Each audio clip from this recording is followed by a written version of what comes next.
what we do is that we automate the call centers of large organizations. We are in the conversational AI space for a long time now. Omilia was founded in 2002. So we are here for a long time.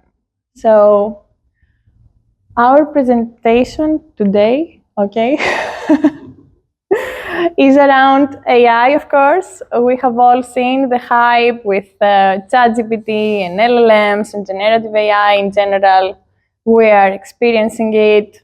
And from the customer side, I can understand that it's getting quite overwhelming. A new startup pops up every other day. There is a new acronym every quarter. You know, every vendor claims to be revolutionary. So the challenge is that value is getting hard to see. So everyone promises more automation, more efficiency, more intelligence.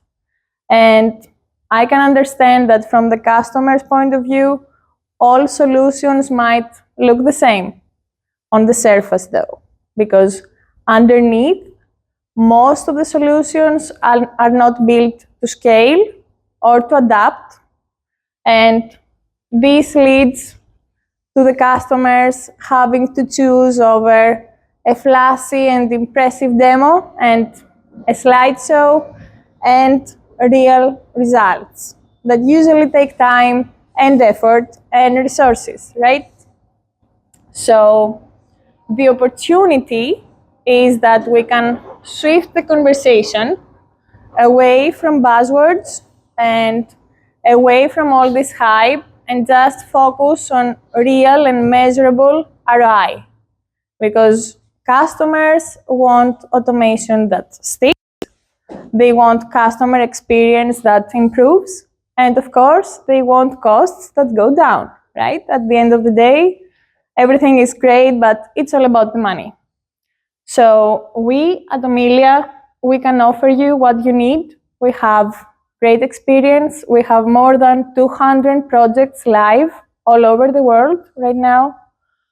And we actually understand what our customers talk about when they say phrases like, our last ASR couldn't handle accents or noise. So we know this pain point and we actually know how to solve it. So this translates to an accuracy pain. They have poor ASR. So usually when an organization does an investment and they go through all this trouble to go through an RFP and pick a vendor, and then in the end, the ASR, which is the most basic factor that you need to improve, it's not doing the trick. It's the end of your solution. It's the death of the automation that you invested in, right? If you don't have the first step, the accuracy, that it's the absolute first thing, how can you move to all the rest that are, more sensitive? And so in all the years that we have serving customers, we have reached to this conclusion. These are the 4 pillars of what the customers actually need. So precision. We don't provide generic models, and the customers don't want generic models. The customers want a solution that understands their business, understands their terms, their customers, and their accents, right? They want adaptability. The days that for a small change you had to wait for weeks are over. Now the customers want to get trained, they want to get their hands dirty, they want to fine-tune, they want to tweak the things, and they want to launch things themselves. So we can do that. Transparency. So no more black boxes. Customers need to know what is happening, why the application chose to give the answer it did, what are the results, what's happening at the lower level, how they can improve their application, and of course, trust, because we're talking about voice automation, There are financial transactions, healthcare records, customer complaints. So no one can fake security and compliance. And we reach to the point where we should ask how someone can achieve those things. And I can reassure you that you can't have all the above using different vendors and trying to connect them all together in order to get the result you want. It's not scalable, it's not cost-wise, and it has a very high maintenance, and it's not secure either. You get something like this cute little thing, I call it Frankenstein's monster. And this is not what customers want, right? Customers want ease of use. They want to have one platform, one vendor that can cover as many of their needs as possible, right? You don't want to have 5 different vendors in order to create one solution. And this is where Omilia comes in the image, because we can offer a unified solution, because everything at Omilia is built in-house. We have 100% control of the tech stack. We actually hear what the customer's needs are and how they might change over the days. And we actually develop solutions that can cover these and enhance our existing portfolio. So these are some of the components that are part of our portfolio: conversational voice, conversational chat, voice biometrics, liveness detection, agent assist, which is part of our new solutions. It's self-explanatory, is a solution that helps the agents, for instance, when they are new, it can provide a next step recommendation when they are stuck and they don't know what to say. It provides the transcription of the dialogue. It provides a summarization so that it makes their life easier, and also yours, because no information will be missed. The system won't forget, as an agent could do, because they have 5 calls waiting and they need to take notes very, fast. Workforce AI is the newest product we launched. It's for workforce management. Practically, it takes the transcriptions of the dialogues that happened on the agent side, and you can write freely a sentence like, bring me all the complaints that took place the past 3 months, or last month, or today. So it's a very powerful tool, because what saves you from the trouble is that you don't need to go and listen in to all the conversations. It does that for you. So if you provide it with the script, it can give you the scoring. So which agent actually followed all the steps, if steps were missed, etc. Pathfinder is another solution that just came up. It's for knowledge base and RAG, and we can discuss them after the session if you want more extensively. These are some of the results that our customers experience through our platform and its components. And these are some of the domains that we actually have customers live globally right now. There are more coming up. Most of our customers are in the banking sector. More than 50% of our customer base are financial institutions, mostly because it's the domain that has the most repetitive calls. So banks see ROI very fast. The rest of the domains, though, are very strong, especially after the energy crisis. We've seen an increase in utilities and also automotive. These are some of our customers globally. And I would like to talk to you a bit about this use case. Discover Financial Services is a card issuer in the US. probably, if not the biggest, one of the largest. And their use case is very interesting because they were stuck at 64% of automation for 15 years. They couldn't move from that number. And they serve a lot of calls. They have around 100 million calls per year. So even 1% of more automation translates to millions. So they had a DTMF solution, and their audience was very loyal. When they called their system, they actually knew by heart what buttons to press in order to get what they want. Imagine how loyal and how, punctual they were in what they were calling about. So if I wanted my balance, I would press 139 and I would go directly to my balance.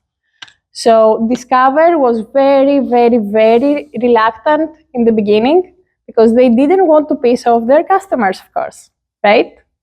So after a lengthy sales cycle, they trusted us and we went live with them. And the first 6 months, they saw an increase of 5% in containment. After that, they got trained and they autonomously implemented services that brought them an additional 4% of containment.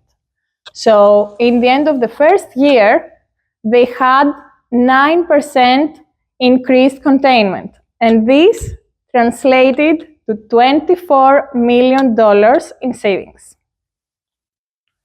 So another unique use case is Taco Bell. I guess you all know Taco Bell. It's unique because it's not our usual customer. We didn't automate their call center. They don't have one. So what we did is that we automated their drive-thrus. So right now they're live in 550 locations. Actually, I didn't update the number, sorry. So they're live in 750 locations across the US, and they have more than 90% successful order containment. Right now, they have served more than 20 million transactions, and for them, that's a great result. It has actually increased their bag total upsell by 10%. So we have a solution that takes as a factor the time of day, what has already been added in their bag, and what's the most popular product in the region. And it offers an upselling at the end of the transaction to the customer. So right now, the past 3 months, the locations that use the voice automation have, for the 3rd month in a row, more upselling than the locations that don't use the voice automation. So I will jump to the last point and mention that for Omilia, scaling right now is seamless. So for us, scaling to 5 locations is exactly the same as going to 100 locations. And by the end of the year, Taco Bell wants to actually be live in 2,500 locations, which is a lot. And also something very important is that they saw a decrease in employee turnover. Their employees are actually happier at the locations that they have the voice AI because their positioning has 4 posts. So order taking, food preparation, payment, and something more. I don't remember the last one, but since the order is done by the voice, it has reduced by 1/4 their job. So they can work a bit more relaxed and they don't have to worry about someone not showing up today and having to do their job as well. So now I would like to show you a quick video of 2 minutes.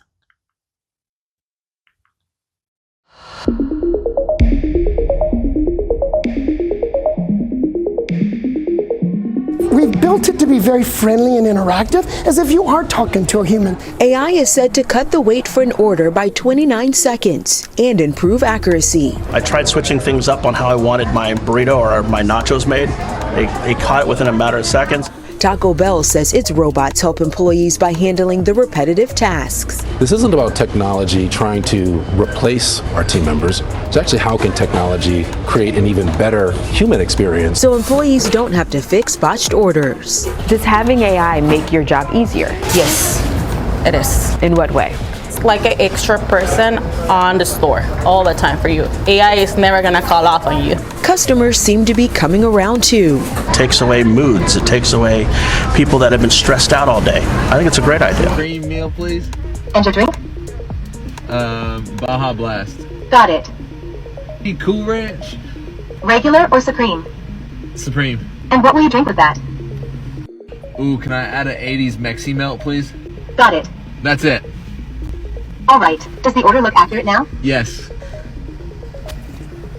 All right. Please pull ahead. Yes, ma'am. Thank you. Hi. Welcome to Taco Bell. What would you like to order? I think I want a cheesy gordita crunch with chicken instead of beef and no lettuce. Got it. And I'll also take a large Dr. Pepper. All right. That should do it. Okay. Any sauce? Yeah, I'll take some mild sauce, please. Does the order look accurate on the screen? Yes, thank you. All right. Your total will be $8.21. Please pull forward to the second window.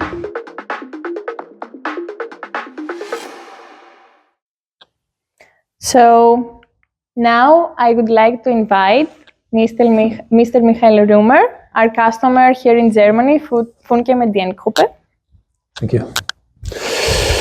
Ja, herzlich willkommen auch von meiner Seite. Ich stelle erstmal ein bisschen Funke vor und habe unsere 40-seitige Unternehmenspräsentation mal so ein bisschen runtergedampft auf eine Folie. Funke, wir lieben Nachrichten und wir lieben auch lokale Geschichten.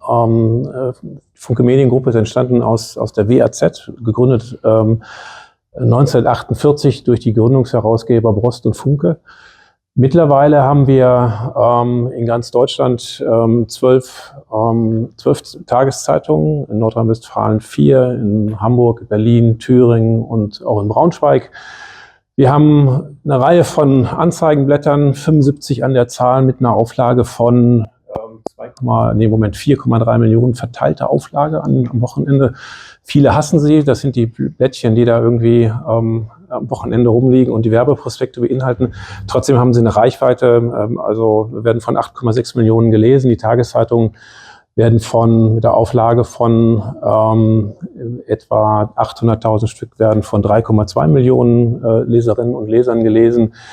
Wir sind beteiligt an 12 Radiostationen mehrheitlich. Das heißt, auch da, wenn man sich lokal informieren will in unserem Verbreitungsgebiet, es gibt keinen Weg an uns vorbei. Und vielleicht als letztes die Zeitschriften, 130 in Summe. Auch hier eine Auflage von 3,5 Millionen. Da sind die Großen dabei, also die Hört zu, kennt man vielleicht irgendwie oder kennen Sie vielleicht.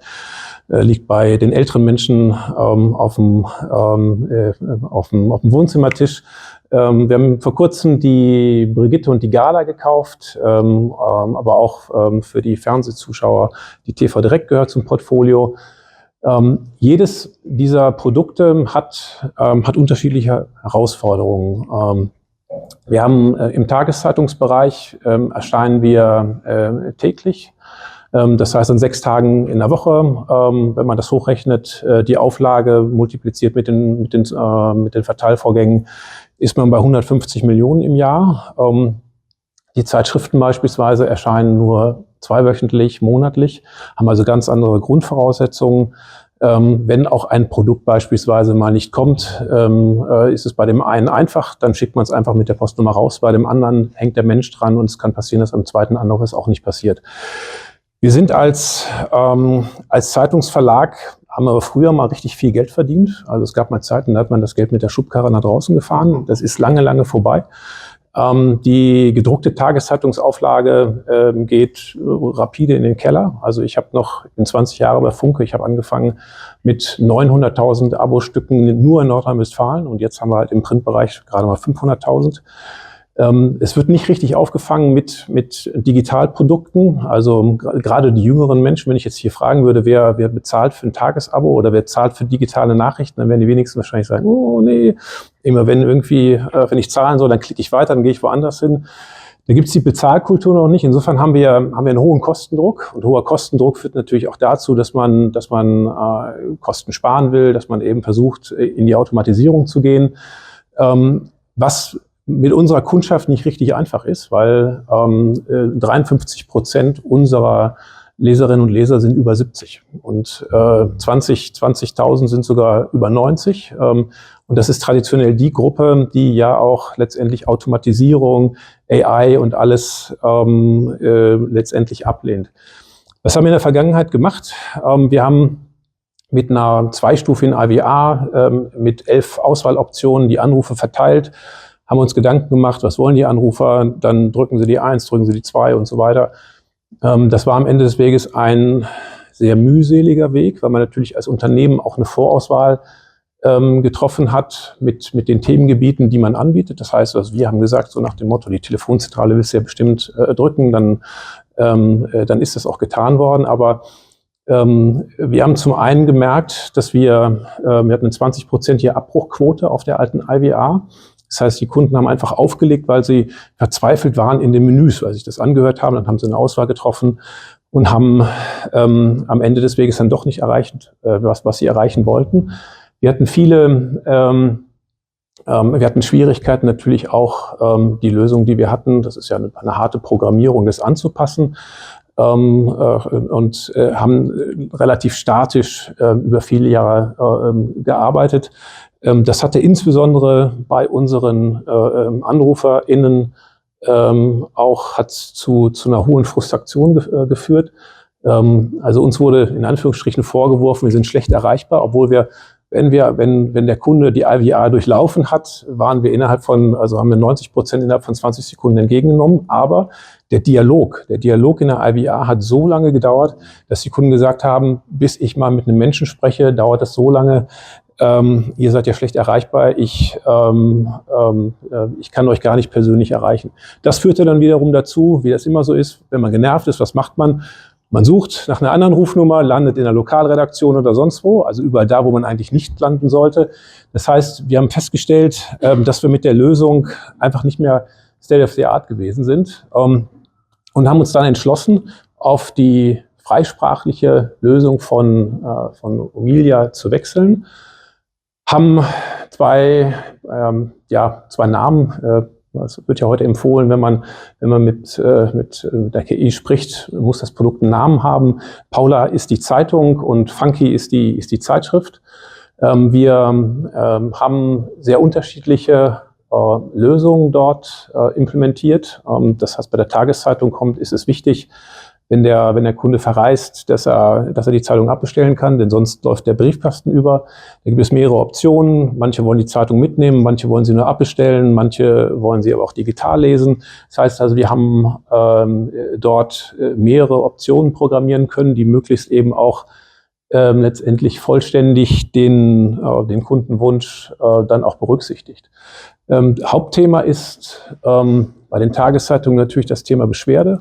Da leider, wenn es einmal nicht klappt, ist die Wahrscheinlichkeit hoch, dass es auch am nächsten Tag nicht klappt, weil unter Umständen der Zusteller gerade im Urlaub ist, nicht ersetzt werden kann, krank ist.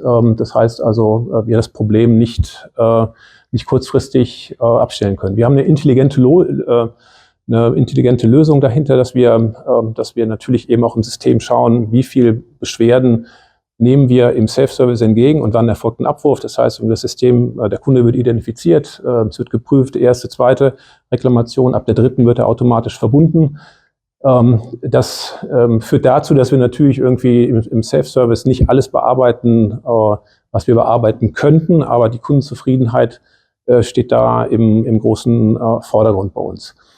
Das Thema Anruferidentifikation ist insbesondere bei unseren Zeitschriftenkunden sehr wichtig, weil die in der Regel über Reseller vermarktet werden. Das heißt, wir kennen unsere Kunden gar nicht.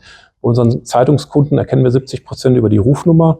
Bei den Zeitschriftenkunden ist es sehr wichtig, dass wir auch über die Identifikation über die Adresse oder den Namen auch gehen können. Wir hören jetzt einmal hinein in die Lösung. Herzlich willkommen beim Kundenservice der Funke Zeitschriften. Ich bin Funke, Ihre virtuelle Assistentin und führe Sie durch den weiteren Dialog. Um unseren Service für Sie stetig zu verbessern, kann es sein, dass wir Gespräche aufzeichnen. Sind Sie damit einverstanden? Ja, sehr gerne. Haben Sie schon ein Kundenkonto bei uns? Auf unserer Homepage shop.funke-zeitschriften.de/Konto können Sie Adressänderungen, Lieferunterbrechungen oder Reklamationen ganz einfach selbst verwalten. Beschreiben Sie in einem kurzen Satz, wie ich Ihnen helfen kann. Ich habe heute meine Zeitung nicht erhalten. Es tut mir leid, dass Sie keine Zeitschrift erhalten haben. Bitte nennen Sie mir Ihre 10-stellige Auftragsnummer. Diese finden Sie auf dem Adressaufkleber zwischen Rauten oder Sternchen, beginnend mit 4 oder 7. Ich habe die Kundennummer nicht. Wenn Sie Ihre Auftragsnummer nicht zur Hand haben, probieren wir es mal mit Ihrer Adresse. Bitte nennen Sie mir Ihre Postleitzahl. Meine Postleitzahl 42369. Bitte nennen Sie mir Straßennamen und Hausnummer. Im Bökel 16. Bitte nennen Sie mir nun Ihren Vor- und Nachnamen. Bettina Hinz. Um welche Zeitschrift geht es? Es geht um Hör zu. Ich habe zu Bettina Hinz folgende Adresse im Bökel 16 in 42369 Wuppertal gefunden. Ist das richtig? Ja, das ist richtig. Handelt es sich um die Ausgabe 30 Ihrer Zeitschrift mit Lieferdatum 18. Juli 2025? Ja, genau, ja. Ihre Reklamation wurde ausgeführt. Die Nachlieferung erfolgt innerhalb von 3 Werktagen. Vielen Dank für die Nutzung unseres Service. Wir wünschen Ihnen noch einen schönen Tag. Auf Wiederhören. Ja, ein einfaches Beispiel einer Zeitschriftenreklamation. Ich glaube auch die Nachfrage nach dem Titel zeigt eben auch, also manchmal haben unsere KundInnen auch aus mehr als einem Titel, was eben auch wichtig ist, dass man herausfindet, ist es jetzt die Programmzeitschrift oder ist es die Frauenzeitschrift. Das hat uns sehr geholfen. Letztendlich, gerade im Zeitschriftenbereich, also die Paula von den Zeitungen war ja letztendlich eine Weiterentwicklung der bestehenden traditionellen Lösung. Die Funke hat quasi im Zeitschriftenbereich kam erstmalig zum Einsatz und wir haben letztendlich das Thema Reklamationsmanagement und Kündigung jetzt seit gut 8 Wochen live, und ich will nicht sagen, wir haben die Kosten schon wieder rein, aber das ist halt irgendwo, also mit einer unglaublichen Geschwindigkeit kann man Kosten sparen. Ne? Und also wir merken eben, dass gerade die einfachen Geschäftsfälle und wir reden hier über ein Massenkundengeschäft, was wir einfach haben. Und das ist eben, ich habe vorhin gesagt, bei der Zeitung 150 Millionen Verteilvorgänge mit einer Reklamationsquote von 0,20 ist eben auch eine Riesenanzahl. Also wir haben das Projektbudget sehr schnell wieder verdienen können. Wir merken eine erhebliche Zunahme der innen- und externen Zufriedenheit, also intern insbesondere in unseren Fachbereichen, die eben Anrufe nicht mehr bekommen, weil sie eben jetzt, weil wir Lösungen haben, bei denen Kunden verstanden werden, bei denen Anrufe auch zugeordnet werden können. Und ich glaube, kundenseitig ist es eben auch so, Das zeigen die nächsten Folien, die Erkennung der Inhalte und auch die Identifizierung. Da sprechen die Erfolgsquoten sehr für sich. Auf der dritten Folie sieht man eben die Gesamtzahl der Erkennung. Das zahlt auf Kundenzufriedenheit ein, weil man eben AnruferInnen nicht mehr durch lange Dialoge führen muss, indem man schnell, man hat ja auch gemerkt, wie kurz jetzt dieser Anruf gedauert hat über den Service, bis die zufriedenstellende Lösung gekommen ist. Und das freut letztendlich denjenigen, der das bezahlen muss am Ende des Weges. Insofern, wir sind sehr glücklich mit der Lösung, also sind sehr glücklich eben auch mit den vielen Möglichkeiten, die wir haben, gerade im Dialog, also weg von der Starrheit, dass wir eben auch reagieren können, wenn wir eben irgendwelche Besonderheiten haben, wenn wir es einspielen können, wenn wir es verändern können, wenn wir es anpassen können. Wir haben noch eine Menge vor, wir sind erst am Anfang, also bei den Zeitungen habe ich ja gesagt, wir haben erst eine Kopie gemacht, haben dann die Zeitschriften gemacht und werden jetzt halt durch unsere weiteren Geschäftsprozesse gehen, also insbesondere so ein Thema wie so ein Abo-Verkauf lässt sich wunderbar auch durch so ein Sprachbot machen. Also wir erleben immer, dass wir in unseren Service-Centern die Schwierigkeiten haben, dass gerade also eine Servicekraft kann häufig nicht gut verkaufen. Ein Bot kann gut verkaufen. Es ist sehr einfach zu sagen, aus der Klasse, dass Sie eine Zeitung lesen wollen Sie Print lesen, wollen Sie digital lesen? Ach, Sie wollen digital lesen. Haben Sie denn ein Endgerät oder möchten Sie ein Endgerät von uns haben? Das kann man alles durch den Bot machen.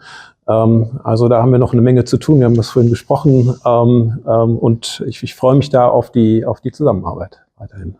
Vielen Dank. Any questions? No. So to wrap things up, you heard our point of view, our customers' point of view. Now I would like to present this report by Gartner. It's the last report they made last year in November. And in order to provide the results, you see how few the vendors here are. They required at minimum 30 testimonies of customers of each vendor in order to take part in this report. And this is the reason why you see so few names. The minimum was 30 customers that are live already. So we are very proud of this result because, as you can see, Omilia is the only vendor in the top right quarter and was voted as the only customer's choice for 2024. We are very proud for this result because it didn't come from us. It came from our customers directly.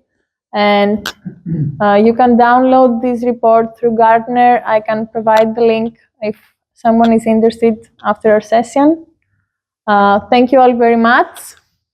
If you have any questions, feel free to ask now.